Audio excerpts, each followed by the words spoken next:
په سوات پوهنتون کې 2 ورځې تعلیمي میله جوړه شوه چې د ملک د بېلابېل سیمو نه خلکو شرکت وکړو. شرکت کوونکو سداسې وویل چې موږ خپل کلتور رسم روایت خپل چې کوم زموږ د پښتنو هغه سیسټم دی پخوانی نو زه وایم چې دا را ژوندی کول غواړي، حجرې ډېرې جوماتونه آبادول غواړي او اتفاق اتحاد ضرورت دی او حجره ډېر لوی مقام لري او زه وایم چې ډېرې خبرې پرې کېږي او ستاسو یو ځل بیا ډېره مننه زموږ حجرې ته په راتګ په هرکالۍ.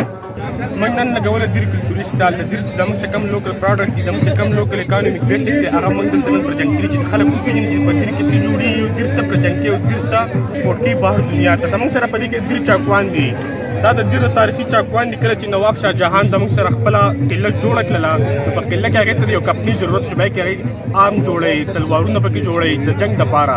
د وخت تقاضا چې بیا راغله زموږ سره تورو د ټوپکو استعمال لږ کم شو جي، هغو بیا په ورکوټ اساس کې چاکوان جوړول شروع کړل چې دا اسانۍ سره ځان څوک وړی راوړی شي ډېر فایدار. هم دا هغه کمپني کې دا چاکوان په لاسونو باندې جوړېږي. دې کې کم لرګی استعمال شوی دا هم د دیر لرګی دی.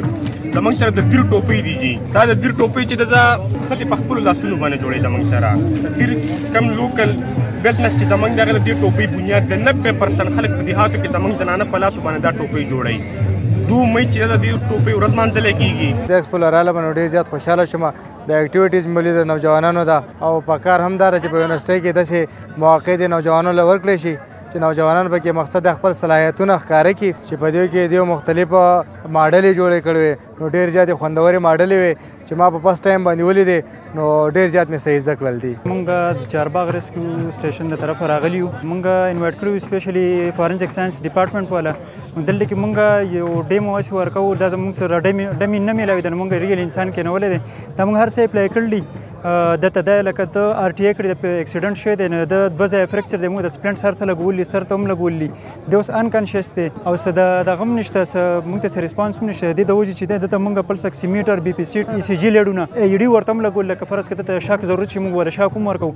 فرض کړه په هوش کې نه راتلو، څه ریسپانس یې نه و او د بل طرف مطلب ډېر طرف ته تلو نو موږ ودله بیا شاک ورکوو په ای ډي باندې. ټیک شو. نو د اوس هر څه ریکارډ کېږي.